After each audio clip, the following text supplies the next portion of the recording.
نحمده ونصلي على رسوله الكريم أما بعد فأعوذ بالله من الشيطان الرجيم بسم الله الرحمن الرحيم أولما أصابتكم مصيبة قد أصبتم مثليها قلتم أن هذا قل هو من عند أنفسكم إن الله على كل شيء قدير وما أصابكم يوم التقى الجمعان فبإذن الله وليعلم الذين نافقوا وقيل لهم تعالوا قاتلوا في سبيل الله أو ادفعوا قالوا لو نعلم قتالا لاتبعناكم هم للكفر يومئذ أقرب منهم للإيمان يقولون بأفواههم ما ليس في قلوبهم والله أعلم بما يكتمون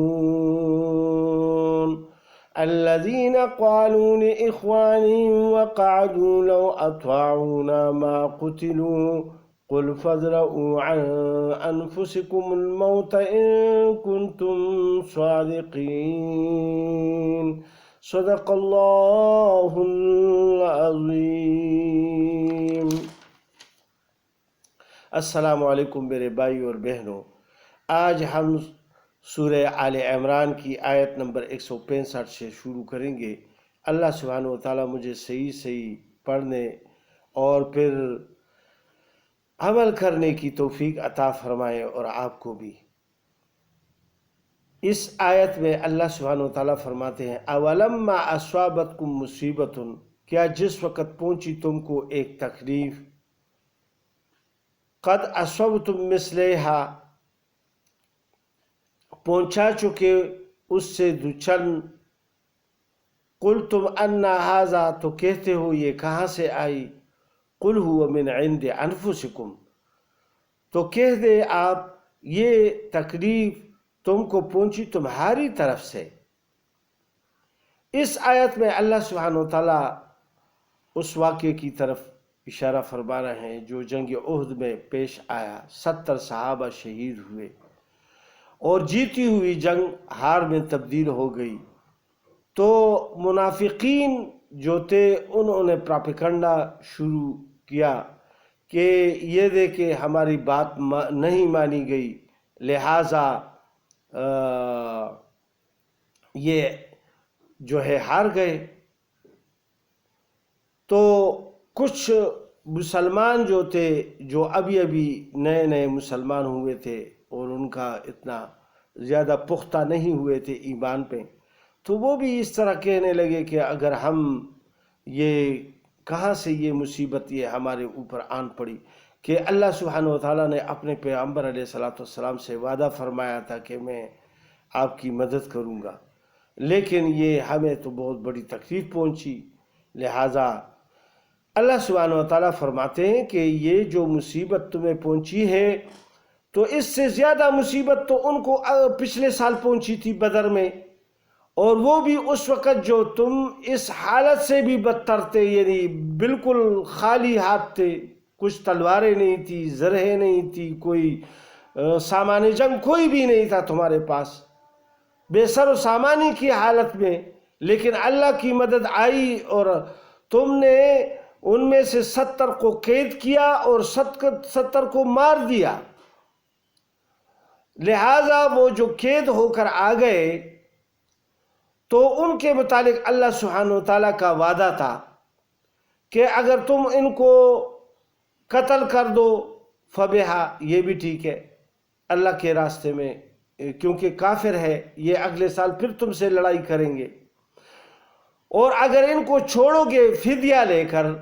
تو ٹھیک ہے دنیا تو حاصل کرو گے، لیکن اس کے بدلے تم میں سے پھر 70 آدمی لیے جائیں گے۔ یہ اللہ سبحانہ و تعالیٰ نے بھیج دیا، لیکن بعض صحابہ جو تھے انہوں نے مشورہ رسول پاک صلی اللہ علیہ وسلم کو دیا کہ یہ اپنے سب بھائی ہے، کسی کا باپ ہے، کسی کا بیٹا ہے، کسی کا بھائی ہے، لہٰذا ہم ان کو فدیہ لے کر چھوڑ دیتے ہیں تو اس سے دو کام ہو جائیں گے۔ ایک یہ کہ اب اس وقت مسلمان قصبہ پرسی کی حالت میں ہیں، بہت زیادہ غربت میں ہیں، ان کو کچھ تھوڑا سا پیسہ بھی مل جائے گا، اور دوسری بات یہ ہے کہ ان کو ایک موقع مل جائے گا، شاید ان میں سے کوئی مسلمان بھی ہو جائے۔ لہٰذا اس پر فیصلہ ہوا اور انہوں نے فدیہ لے کر ان کو چھوڑ دیا۔ تو جب جنگ احد میں یعنی صحابہ شہید ہوئے تو انہوں نے ایسا کلام کیا، ان کے دل میں یہ بات آ گئی کہ یہ کہاں سے مصیبت آ گئی کہ ہم ہار گئے، اور کیسے ہم ہار گئے جب اللہ ہمارے ساتھ ہیں۔ لہٰذا تو اللہ پاک نے فرما دیا کہ قُلْ هُوَ مِنْ عِنْدِ أَنفُسِكُمْ، آپ فرما دیجئے کہ یہ تو تمہارے اپنی وجہ سے ہوا کہ تم فدیہ لینے پر آمادہ ہو گئے۔ اللہ پاک نے تو پہلے بتا دیا تھا کہ 70 آدمی تم سے لیے جائیں گے، اور دوسری بات یہ ہے کہ تم نے وہ جگہ چھوڑ دی جہاں پہ رسول پاک صلی اللہ علیہ وسلم نے 70 تیر اندازوں کو بٹھایا ہوا تھا کہ ہم ہارے یا جیتے، تم نے اس میں عرض نہیں کرنی، تم نے آنا نہیں ہے، ادھر سے مورچہ نہیں چھوڑنا، لیکن تم نے چھوڑ کر نیچے آ گئے اور مال غنیمت کے پیچھے لگ گئے۔ اور دوسری بات یہ ہے کہ جب امیر نے تم کو منع کیا تو اس کی بھی بات نہیں مانی اور پھر نیچے آ گئے۔ لہٰذا یہ تو تمہاری اپنی وجہ سے تم کو شکست ہوئی ہے۔ پہلے تو اللہ کی مدد آ گئی اور تم نے ان کو بھگایا اور مارنا شروع کر دیا، تقریباً 20 آدمی ان کے مارے گئے اس میں، اور پھر تم نے رسول پاک صلی اللہ علیہ وآلہ وسلم کی بات کو یعنی سمجھا نہیں، غور سے سنا نہیں، اور پھر اس میں جھگڑنے لگے اپنے امیر کے ساتھ کہ نہیں یہ تو جنگ کے جیتنے تک تھا، لہٰذا وہ تو جیت گئے اور وہ پیچھے جا رہے ہیں، ہم بھی جا کے مالی غنیمت کو سمیٹ لے، لہٰذا یہ تمہارے اپنی وجہ سے یہ تمہیں یہ مصیبت پڑ گئی ہے۔ اگلی پھر آیا اللہ پاک فرماتے ہیں ان اللہ علی کل شیء قدیر، بے شک اللہ سبحانہ وتعالی ہر چیز پر قادر ہے۔ وہ جیتی ہوئی جنگ جو تمہاری اس وجہ سے کہ دل میں دنیا کی بات آ گئی اور اس وجہ سے وہ ہار گئے، اور اللہ سبحانہ وتعالی قادر مطلق ذات ہے کہ وہ ہر ایک کام اپنی قدرتوں سے فرماتے ہیں۔ وما اصابکم یوم التقى الجمعان، اور جو کچھ تم کو پیش آیا اس دن کے ملی دو فوجیں، فبإذن اللہ، سو اللہ کے حکم سے، ولیعلم المؤمنین، اور اس واسطے کہ معلوم کرے ایمان والوں کو، ولیعلم الذین نافقوا، اور تاکہ معلوم کرے ان کو جو منافق تھے۔ اس میں اللہ سبحانہ وتعالیٰ نے پھر بھی دل مسلمانوں کا رکھنا چاہا، اور پھر پہلے تو یہ بتا دیا کہ تمہارے ان کاموں کی وجہ سے تمہیں یہ مصیبت پہنچی ہے، اور پھر ابھی فرماتے ہیں کہ یہ اللہ کا ایک حکم تھا۔ اللہ پاک نے تم کو بھی آزمائش میں ڈالا، اور آزمائش کے بغیر منافق اور مسلمان کا پتہ نہیں چلتا، کیونکہ منافق بھی مسلمانوں کے صفوں میں بیٹھے ہوئے تھے۔ لہٰذا جب اللہ سبحانہ وتعالیٰ نے آزمائش میں ڈالا تو تب تو وہ سامنے آ گئے سب۔ عبداللہ ابن ابی ابن سلول جو تھا وہ سامنے آ گیا اور اس نے تقریر کی اور 300 آدمیوں کو علیحدہ کیا لشکر سے، 1000 میں سے بھی 300 چلے گئے۔ لہٰذا وہ کھل کر سامنے آ گئے کہ یہ منافق ہیں اور اللہ اور رسول کے حکم کو نہیں مانتے، اور جب جو فیصلہ ہوا اس میں پھر کیڑے نکالنے لگے۔ لہٰذا اللہ سبحانہ وتعالیٰ نے یہ فرمایا تاکہ معلوم کرے ان کو جو منافق تھے۔ اللہ کو تو معلوم تھے، تمہیں بھی معلوم ہو جائے کہ یہ منافق ہے، لہٰذا لوگوں کو بھی بتا دیا، لوگوں کو بھی پتہ چل گیا کہ یہ منافق لوگ ہیں۔ لہٰذا یہ دین میں اس لیے نہیں آئے کہ اللہ سبحانہ وتعالیٰ کی رضا کے لیے اور اپنی ایمان لائے، بلکہ یہ دنیا کے مفادات کے لیے آئے کہ چلو مسلمانوں سے بھی بچے رہیں گے اور کافروں کے ساتھ بھی ساز باز کر کے ان سے بھی بچے رہیں گے۔ تو اللہ سبحانہ وتعالیٰ نے فرما دیا کہ اس میں ان کو کھول کر دکھانا تھا تم سب کو کہ یہ منافق ہے۔ وقیل لهم تعالوا، اور کہا گیا ان کو کہ آؤ، قاتلوا فی سبیل اللہ، لڑو اللہ کی راہ میں، او ادفعوا، یا دفع کرو دشمن کو، یعنی یا ہمارے ساتھ لڑو یا کم از کم ہمارے یعنی اس طرف کھڑے رہو، تاکہ ان کے اوپر یہ رعب تو پڑا رہے کہ یار ان کی فوج اتنی زیادہ ہے۔ ان کے اوپر ایک بالادستی قائم کرنے کے لیے 300 آدمی بہت بڑی چیز ہے کہ آدمی کھڑے بھی رہے تلواریں پکڑے ہوئے ایسے تو کوئی آنے کی جرت نہیں کرتا۔ لہٰذا دشمن کو دفع کرنے کے لیے تو کم از کم کھڑے رہتے، تو اگر جنگ نہ بھی کرتے تو کم از کم محاذ پر کھڑے تو رہتے۔ اور دوسری بات یہ ہے کہ اگر کبھی کوئی ہار ہو جاتی، بہت زیادہ سخت ہار ہو جاتی اور وہ پھر مدینہ پر حملہ کرتے، تو وہ پھر یہ نہ دیکھتے کہ یہ کون ہے اور کون نہیں ہے، کیونکہ تم بھی مسلمانوں کے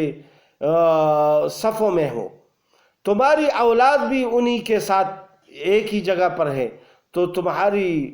بیویاں اور بچے اور مال بھی لٹ جاتا۔ لہٰذا ان کی دفع کرنے کے لیے تو تم کم از کم کھڑے رہتے۔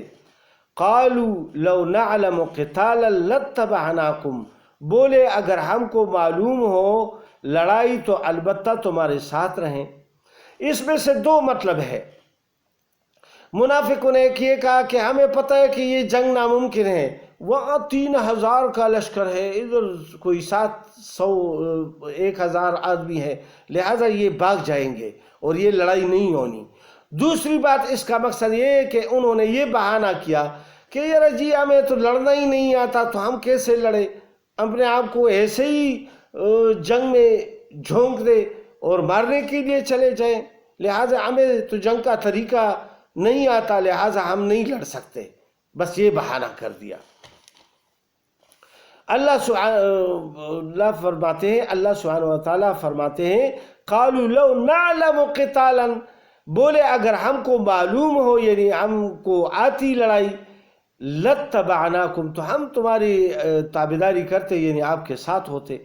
ہم للکفر یومئذ اقرب منہم للایمان، وہ لوگ اس دن کفر کے قریب ہیں بنسبت ایمان کے، یعنی ایسے الفاظ منہ سے نکالنا یہ کفر ہے۔ اسی لیے اللہ پاک نے فرمایا کہ وہ اس دن اس الفاظ کی وجہ سے کفر کے قریب تھے۔ یہ کفر کے الفاظ ہے کہ تم یا ابھی بہانہ کر رہے ہو کہ ہمیں جنگ کرنا نہیں آتا یا جنگ ہونے والی ہی نہیں ہے، یہ کون سا طریقہ ہے کہ اتنی بڑی فوج کے ساتھ خواہ لڑو۔ لہٰذا